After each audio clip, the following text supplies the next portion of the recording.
আমার সতীন এত অসুস্থ থাকার পরও বাসার কাজবাজ, তারপরে হচ্ছে বাবুকে দেখাশোনা করা, বাবুর যে টুকিটাকি কাজবাজগুলো আছে, এই সব কিছু কিন্তু অনেক একা হাতেই সামলায়। এখন ওর শরীরটা যে পরিমাণ অসুস্থ, আর আমি তো অসুস্থতার কারণে বিছানা থেকে উঠতে পারি না, আমি একদম পুরাই বেড রেস্টে আছি এখন। তো আমার সতীন সবসময়ই আর কি এই গোছগাছ জিনিসগুলো অনেক পছন্দ করে, আর নিজে থেকেই একদম করে। আমাদের বাসায় সবার আগে আমারই চোখ উঠছে, তারপর হচ্ছে আমার সতীনের উঠছে, আর এখন বাসার দু একজনেরও আর কি দেখা যাইতেছে মানে চোখ ওঠার মতো ভাব। এখন মনে হয় সিজনটাই এরকম, তাই না? আমি মানে বেশ কিছু কমেন্টে দেখলাম যে তোমরা কমেন্ট করছো যে অনেকেরই নাকি চোখ উঠছে, আবার এখন নাকি অনেক জায়গায় জায়গায় সবার চোখ উঠতেছে। তো অবশ্যই একটু তোমরা কমেন্ট করে জানাও যে তোমরা এই মানে যাদের যাদের চোখ উঠছে কী করলে আর কি চোখের লাল ভাবটা দূর হয়। আমি আর কি এটাই একটু জানতে চাইতেছি। আমি অনেকেই মানে কমেন্ট করতেছে যে গরম পানির ভাপ দিলে মানে গরম সেকটা দিলে আর কি কমে, আবার অনেকেই কমেন্ট করতেছে যে ঠান্ডা পানি দিয়ে সেকটা দিলে কমে। কিন্তু এখন আমি বুঝতেছি না, দুই মানে দুইটা বলার কারণে আমি বুঝতেছি না কোনটা দিয়ে ট্রাই করব। আর এমনি আমাদের ডক্টরের কাছে যখন জিজ্ঞেস করছি যে আমার জন্য কি করব, ডক্টর একটা ড্রপ দিয়েছে, এই ড্রপটা আমি ইউজ করতেছি, কিন্তু এই ড্রপটা ইউজ করার পরেও আমি কোনো মানে বেনিফিট পাইতেছি না। ডক্টর বলছে যে এখন এই অবস্থায় পাওয়ারের কোনো ওষুধ বা কোনো ড্রপ আমি ইউজ করতে পারবো না, এতে নাকি বাবুর সমস্যা হবে। এই জন্য চিন্তা করতেছি যে না থাক, দরকার নেই। কিন্তু আমার কথা হলো আমার চোখটা যে লাল হয়ে আছে এটাই যেন একটু কমানো যায়। এই জন্য মানে কি করলে একটু কমানো যাবে? তোমাদের কাছে 100% মানে কোনো ইয়া থাকলে অবশ্যই আমাকে একটু কমেন্ট করে জানাও, কারণ এই জিনিসটা আমার কাছে অনেক বাজে লাগে দেখতে, যে চোখটা একদম লাল হয়ে আছে। আর এখন আর কি চোখ লালটা একটু বাড়ছে, কিন্তু আমার চোখের ভিতর যে জ্বালা পোড়াটা করে এটা অনেকটাই কমে গেছে। আর এখন মনে হয় সব জায়গায় এরকম চোখ ওঠার, এটা কেমন চোখ ওঠা হয় আমি বুঝলাম না। মানে চোখ লাল হয়েছে, চোখের ভিতরে চুলকায়, কিন্তু চোখ উঠলে তো অন্যরকম হয়। তো ওই চোখ ওঠার মতো কোনো কিছুই আমি আর কি দেখতেছি না। এই জন্য আমার মনে হয় না যেটা চোখ ওঠে, এটা মনে হয় অন্য কিছু হবে মেবি। এটাই কিন্তু নাম জানি না হয়তো। তো এরকম কিছু হবে। এই যে দেখো এখানে আমি বাবুকে নিয়ে হাঁটতেছিলাম, আর বাবুকেও কিন্তু আমি এখন বেশি কোলে নিই না, কারণ কি এখন আমার শরীরের ওজনটা অনেকটাই বেড়ে গিয়েছে।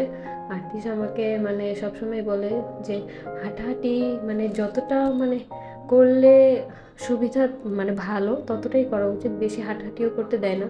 আর বাবুকেও আমি বেশি একটা কোলে নিই না, বলে যে বাবুকে একটু অল্প অল্প কোলে নিবি, ও শুয়ে থাকা অবস্থায় ওকে দেখবি, ওর সাথে খেলা করবি।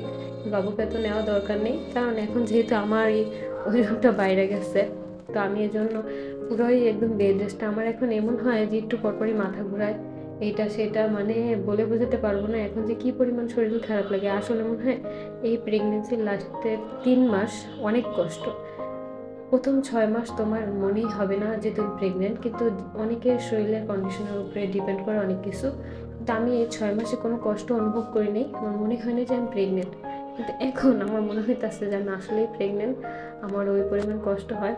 আর আম্মু তো সবসময় মানে আমাকে ডিম সিদ্ধ করে দিতেছে, দুধ গোলা এনে দিতেছে, তারপরে যখন যেটা খাইতে ইচ্ছা করতেছে ওইটাই দিতেছে। কিন্তু তারপরে মাঝে মাঝে দেখা যায় শরীরটা এরকম খারাপ লাগে, ওই অবস্থায় আমার না তখন কারোর সাথে কোনো কথাবার্তা বলতে ইচ্ছে করে না, মানে একদম কারোর সাথে না, টোটালি।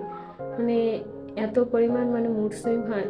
কালকে রাতে তো আমি চোখের ব্যথার কারণে মানে কান্না করছি, এমন একটা অবস্থা। আমি মানে এত কান্না করছি, আমাকে তোমাদের ভাইয়া বুঝাইতেছে থাক কান্না করো না, তিশা করতেছে থাক কান্দিস না, কুটবাবুটার কষ্ট হয়।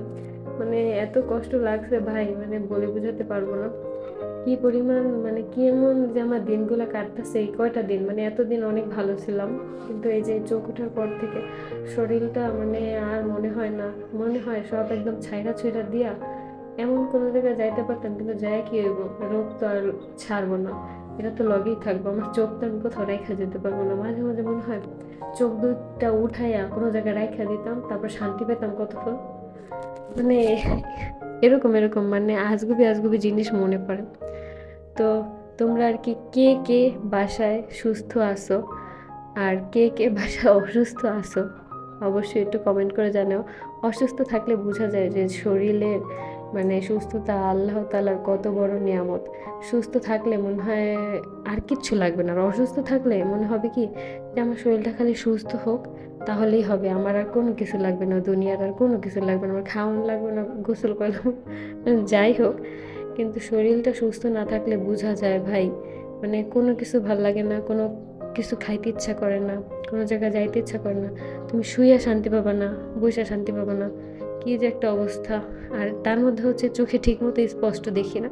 আমি কাল চিন্তা করি যারা অন্ধ মানুষ আছে তারা কিভাবে মানে চলাফেরা করে, কিভাবে নিজের কাজগুলো করে, তাদের তো মনে হয় আরও অনেক বেশি কষ্ট হয়। এই চোখ এভাবে যদি না উঠতো কখনো বুঝতামই না যে অন্ধ মানুষের কত পরিমাণ কষ্ট হয়।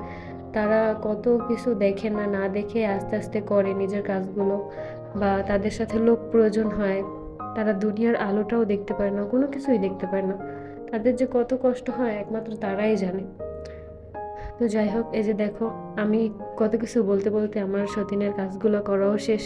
ও ম্যাক্সিমাম টাইমে এই যে বাসার গোছগাছগুলো ওই করে সব সময়। এটা অনেক আগে থেকে, আমি প্রেগনেন্ট হয়েছি দেখা যে করে এরকম কিছুই না, এটা অনেক আগে থেকেই করে। তো তোমরা সবাই আমাদের দুজনের জন্য দোয়া করবা।